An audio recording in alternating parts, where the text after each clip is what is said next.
Assalamualaikum warahmatullahi wabarakatuh. Salam sejahtera untuk kita semua. Bapak Ibu yang saya hormati, khususnya para pejabat di lingkungan Direktorat Jenderal Guru dan Tenaga Kependidikan, khususnya P3GTK, Bapak Ibu guru, Bapak Ibu kepala sekolah, teman-teman pengawas, juga para penggiat pendidikan yang hadir di ruangan ini. Saya akan mencoba memberikan materi dan saya akan coba memaparkan Bapak dan Ibu. Mohon izin Pak Abdi, saya memaparkan materinya. Di sini adalah strategi pengajar Pancasila di sekolah binaan, Bapak dan Ibu. Tadi beberapa sudah disampaikan oleh Bu Diah tentang kriteria profil pengajar Pancasila, kemudian pengakan kepada profil gurunya. Di sini saya akan menyampaikan bagaimana profil dari manajemen sekolah. Bapak dan Ibu, kenapa sih perlu ada internalisasi nilai-nilai Pancasila di satuan pendidikan ataupun di sekolah? Saya kira kita perlu menyeimbangkan bagaimana pendidikan intelektual itu harus selaras dengan pendidikan karakter. Mungkin Bapak dan Ibu guru banyak yang fokusnya dengan tahun-tahun yang lalu adanya ujian nasional, itu terfokus bagaimana mengedepankan aspek-aspek intelektual ataupun kemampuan kognitif dari peserta didik. Sehingga ada juga yang terlupakan bagaimana menginternalisasikan nilai-nilai karakter itu sendiri. Pada nilai-nilai karakter ini adalah fondasi bagi seorang siswa ke depan bahwa pendidikan adalah untuk membangun sebuah karakter dari nilai-nilai itu sendiri, nilai-nilai bangsa Indonesia yang digali dari nilai-nilai Pancasila yang memang sudah ada secara turun-temurun dari nenek moyang kita. Kita ada kata-kata mutiara di sini, pendidikan adalah sebuah seni untuk membuat manusia semakin berkarakter. Jadi melalui pendidikan inilah kita akan membangun sumber daya manusia, bahwa visi ke depan kita adalah good citizenship, bagaimana menjadi warga negara yang baik, tentu akan dibangun melalui nation and character building, bagaimana membangun karakter bangsa itu sendiri. Di tangan Bapak dan Ibu guru, di tangan para penggiat pendidikan, Bapak Ibu orang tua, semua yang terlibat dalam dunia pendidikan memberikan kontribusi untuk menanamkan nilai-nilai karakter di dalam peserta didik itu sendiri. Bapak dan Ibu, kita melihat lirik dari lagu Indonesia Raya yang syairnya dibuat oleh Bapak Wage Rudolf Suparman ini sangat penting sekali. Bangunlah jiwanya, bangunlah badannya. Jadi di sini bahwa pendidikan di kita adalah mengedepankan yaitu bagaimana peserta didik kita cerdas dalam arti memiliki daya analisis yang tajam. Ini akan berakibat bahwa mereka memiliki kualitas pemikiran yang bagus dalam menyikapi semua persoalan dalam kehidupan sehari-hari. Kemudian yang kedua adalah bagaimana membangun budi pekerti itu sendiri. Tadi dijelaskan ada 6 profil ya yang disampaikan oleh Pak Made maupun Bu Diah bahwa dalam pendidikan itu sendiri kita perlu mengenalkan. Kalau saya mengambil dari Licona, seorang psikolog dari Amerika, itu mengatakan bahwa dalam membentuk perilaku ada yang dinamakan moral knowing, ada juga moral feeling dan moral action. Apa sih sebenarnya moral knowing itu? Bahwa peserta didik itu sebenarnya tahu mana yang buruk, mana yang baik, mana yang salah, mana yang benar. Namun moral feeling itu yang perlu kita sentuh. Bagaimana mereka merasa dan menjelma dalam bentuk perilaku moral action. Jadi perilaku mereka itu menunjukkan sesuatu yang memang kita harapkan. Jadi nilai-nilai karakter yang baik itu akan muncul dalam diri peserta didik. Tadi Bu Diah dan Pak Kakak sudah memberikan dengan melakukan kegiatan pembiasaan-pembiasaan.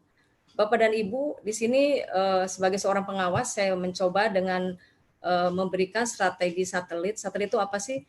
Yang pertama, kita akan mendampingi sekolah, bagaimana sekolah kembali untuk mensosialisasikan penguatan pendidikan karakter ya. Jadi kita sosialisasikan kembali, kita ingatkan kembali satuan pendidikan supaya tidak melupakan bahwa di dalam program-program sekolah dari mulai rencana RKS maupun RKKS, kemudian dalam dokumen 1, kemudian dalam proses pembelajaran semua mengintegrasikan profil pengajar Pancasila maupun nilai-nilai utama dalam penguatan pendidikan karakter. Jadi seperti beriman dan bertakwa kepada Tuhan Yang Maha Esa dan kegiatan religius itu dilakukan di setiap hari dalam kegiatan sebelum proses pembelajaran, kemudian juga dalam kegiatan sehari-hari. Kemudian juga Bapak dan Ibu, bagaimana kita memberikan program-program pembiasaan di sekolah-sekolah binaan kita. Mungkin setiap sekolah memiliki visi dan misi yang berbeda. Visi misi yang berbeda ini yang akan diimplementasikan dalam bentuk branding sekolah. Karena saya yakin Bapak dan Ibu, penggiat pendidikan maupun praktisi pendidikan, bahwa sekolah maupun satuan pendidikan itu memiliki keciri khasan masing-masing sekolah. Seperti di sekolah-sekolah binaan kami, yaitu ada SMP Brighton. SMP Brighton itu adalah sekolah yang pendidikan karakter yang utama selain karakter mulia, itu ada bagaimana membangun anak-anak cinta akan sebuah penelitian, jadi bidang sains dan bidang matematik. Di sana dari mulai awal masuk di kelas 7 di SMP misalnya, itu diberikan sebuah proyek ini mereka membuat rancangan proyek yang kemudian akan diimplementasikan di kelas 8, dan di kelas 9 itu mereka akan showcase. Makanya tidak heran di sekolah Brighton ini budaya menelitinya sampai mendapatkan penghargaan sampai tingkat internasional. Sebenarnya ringan saja Bapak dan Ibu, mudah-mudahan ini bisa menginspirasi. Jadi anak-anak di sana itu seperti ada kegiatan mereka pada saat field trip itu ke Bali. Di Bali itu ternyata banyak numbuh jamur-jamur di atas plastik yang mengenang di atas air laut. Sehingga timbul imajinasi anak-anak berpikir kreatif bagaimana membudidayakan jamur menggunakan media plastik dan air asin gitu ya. Kemudian juga bagaimana mereka membuat permen untuk mendaya tahan tubuh pada saat COVID ini dengan membuat permen dari daun kelor. Memang daya tahannya Bapak dan Ibu itu disimpan di kulkas itu selama 2 bulan, dan ini menunjukkan bahwa kreativitas dan daya kritis anak-anak sudah mulai dibangun. Jadi masing-masing sekolah memiliki kriteria maupun parameter apa yang akan diunggulkan di sekolah tersebut, kekhasannya. Kemudian ada lagi SMP IT Rahmaniyah binaan kami. Di sana menggunakan kurikulum STEM, Science, Teknologi, Engineering, dan Maths. Di sini bagaimana ke depan harapan dari sekolah ini membangun para teknokrat yang lahir melalui internalisasi nilai semenjak di tingkat sekolah, sehingga ke depan akan lahir Habibi-Habibi berikutnya yang mau membangun Indonesia dalam bidang teknologi. Kemudian berikutnya lagi ada SMP IT Darul Quran An-Nairoh, ini binaan kami juga.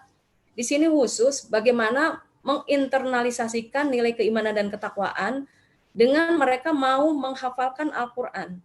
Jadi murid-murid di sana, Bapak dan Ibu, akan bangun jam 3 malam, kemudian juga mereka akan menghafalkan Al-Quran sampai jam setengah 9 pagi, sehingga dengan jangka waktu 1,5 tahun itu mereka bisa menghafalkan Al-Quran 30 juz. Mudah-mudahan ini juga akan menginspirasi bagi sekolah-sekolah di Indonesia ya. Jadi memang ada keseriusan dari seluruh manajemen sekolah, stakeholder yang ada, bagaimana membuat satu penanaman nilai-nilai Pancasila ataupun nilai karakter baik itu akan membunyi di sekolah ataupun di satuan pendidikan terhadap peserta didik ataupun siswa, dan juga kepada warga sekolah yang lain, khususnya Bapak dan Ibu guru tentunya menjadi penteladanan bagaimana mereka pun harus menjadi penghafal Al-Quran terlebih dahulu sebelum anak-anaknya. Kemudian juga ada sekolah Indonesia Natural School.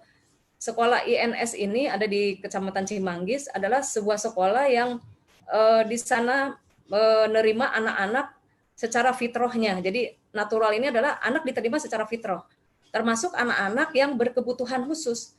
Anak-anak yang berkebutuhan khusus itu pun diadopsi di sekolah ini, dan mereka belajar secara bersama dengan anak-anak yang normal lainnya. Sehingga di sana akan timbul rasa empati anak-anak kita, bagaimana mereka bisa menularkan pengetahuan yang baik pada temannya yang memang memiliki kekurangan, sehingga anak-anak tersebut merasakan bahwa dia diberikan kesempurnaan oleh Allah Subhanahu wa taala, sehingga ada timbul kemandirian, timbul kerja keras dan tanggung jawab yang lebih dibanding anak-anak itu sendiri. Dan mereka biasanya memiliki materi yang tematik setiap bulan, jadi bergantian. Misalnya bulan ini materi tentang kegiatan-kegiatan yang berbasis lingkungan, bulan depannya berbasis global warming misalnya, dari semua kegiatan diinternalisasikan dalam kegiatan pembelajaran juga. Jadi beberapa di antaranya seperti itu Bapak dan Ibu, sekolah-sekolah binaan yang ada di kami, dan ini memang kita coba untuk menganalisis program-program sekolah tersebut, karena untuk analisis program PPK sendiri itu ada instrumennya Bapak dan Ibu, instrumen yang harus dimiliki oleh sekolah, kemudian diverifikasi dan divalidasi oleh pengawas, kemudian juga bagaimana mengintegrasikan penguatan pendidikan karakter ini dalam kegiatan intrakurikuler, kokurikuler maupun ekstrakurikuler.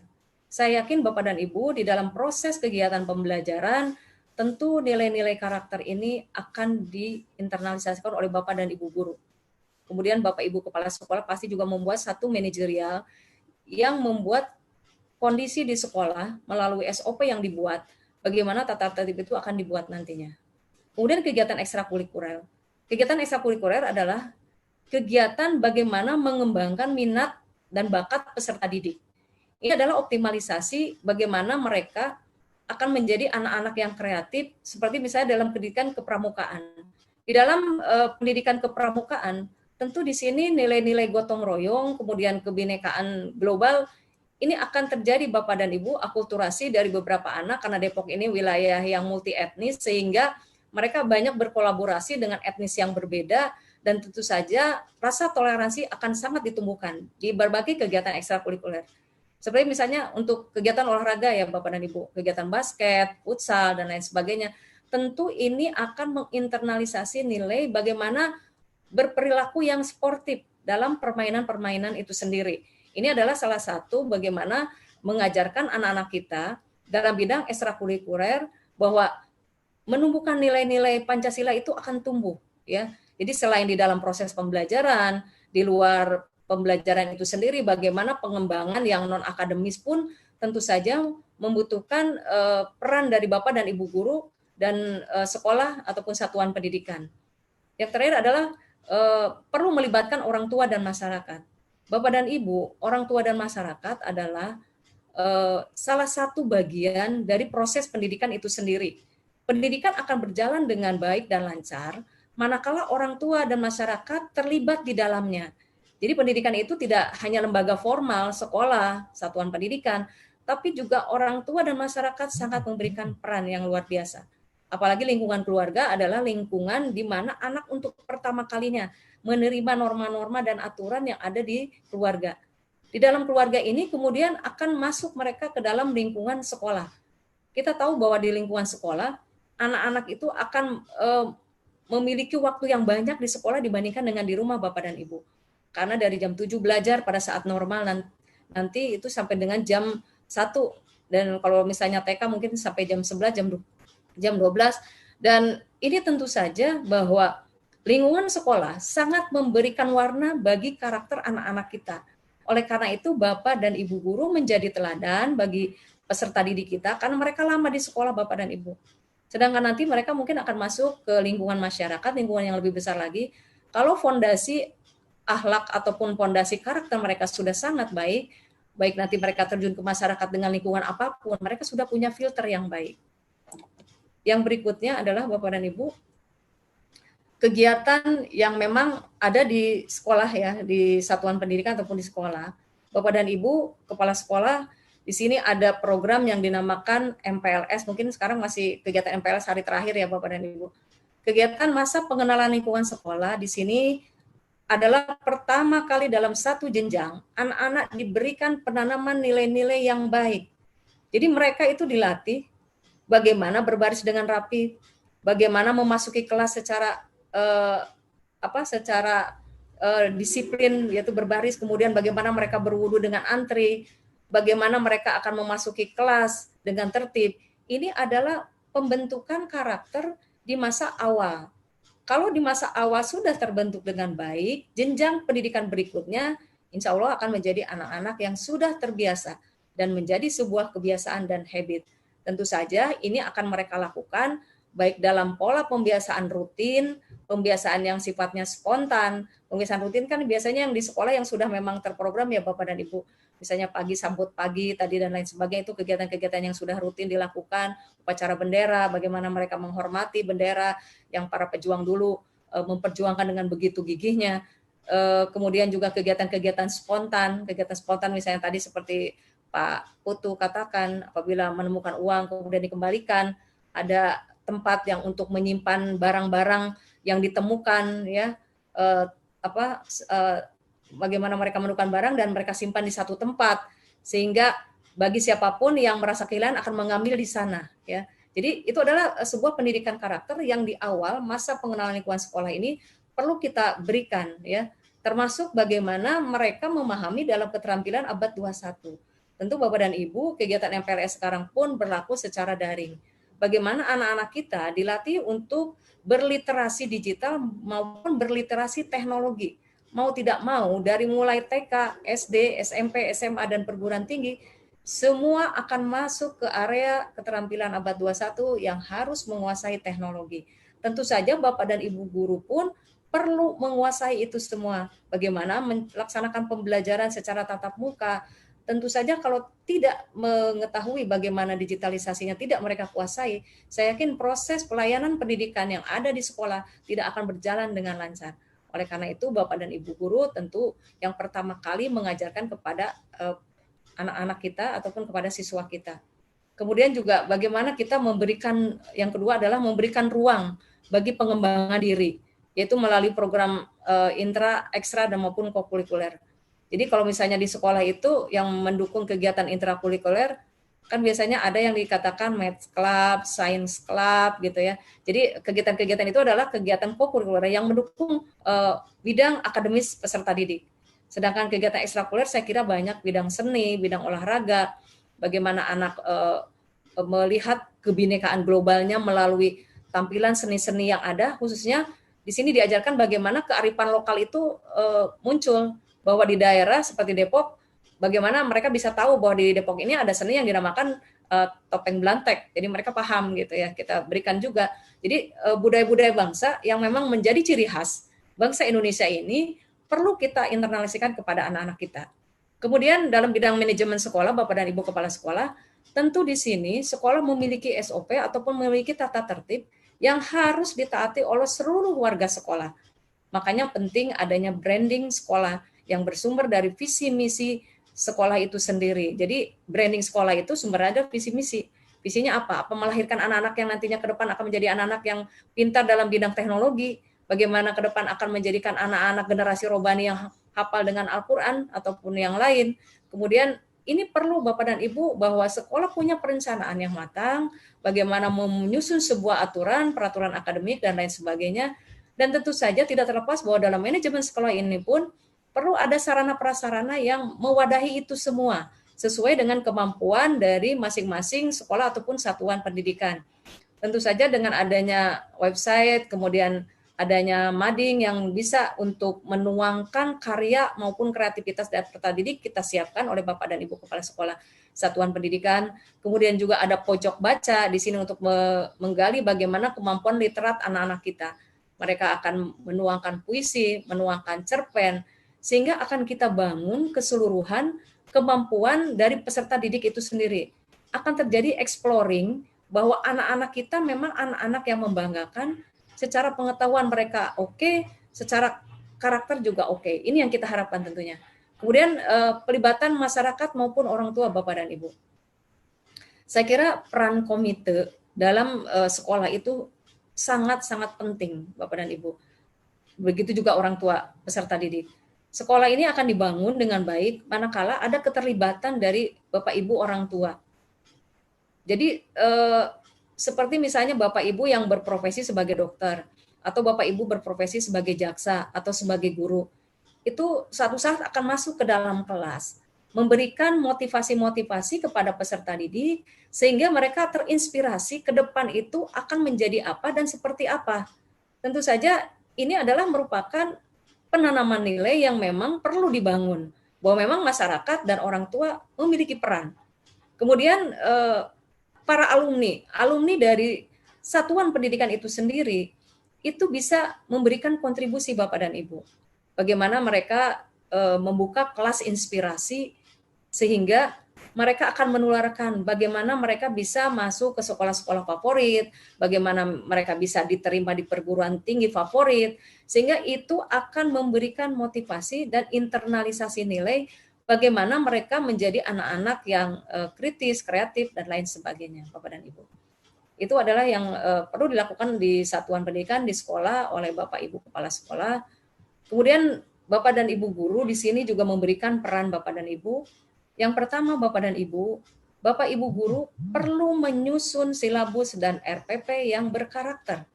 Tentu saja di sini disesuaikan dengan mata pelajaran masing-masing. Karakter apa disesuaikan dengan KD dan materinya apa. Tentu saja ada nilai kerja keras dari anak-anak kita dengan diberikan penugasan, bagaimana mereka akan diberikan satu permasalahan ataupun problem solving sehingga mereka terbiasa menggunakan daya kreativitas dan daya kritisnya untuk menyikapi sesuatu. Kemudian di dalam kelas Bapak dan Ibu guru juga membuat kontrak belajar ini yang sangat penting Bapak dan Ibu di dalam kelas. Kenapa penting ada kontrak belajar? Sehingga peserta didik maupun guru perlu mentaati bahwa mereka tidak boleh terlambat masuk ke dalam kelas. Sehingga guru yang pertama kali hadir dengan tepat waktu harus memberikan penteladanan. Jangan sampai menyuruh anaknya masuk tepat waktu, gurunya terlambat. Dan ini kita ingatkan seluruhnya bahwa guru adalah sosok memang yang akan ditiru oleh peserta didik kita, oleh anak-anak kita. Yang lagi adalah mengembangkan nilai kearifan lokal, Bapak dan Ibu. Di sini nilai tanggung jawab, kerja keras, budaya, membaca itu perlu kita internalisasikan. Itu yang bisa saya sampaikan, Mas Abdi. Terima kasih sebelumnya. Mudah-mudahan Bapak dan Ibu pembinaan kami di sekolah-sekolah binaan ini memberikan inspirasi bagi Bapak dan Ibu bagaimana kita memberikan value oriented enterprise bahwa pendidikan adalah penyalur dan pengembangan karakter bangsa.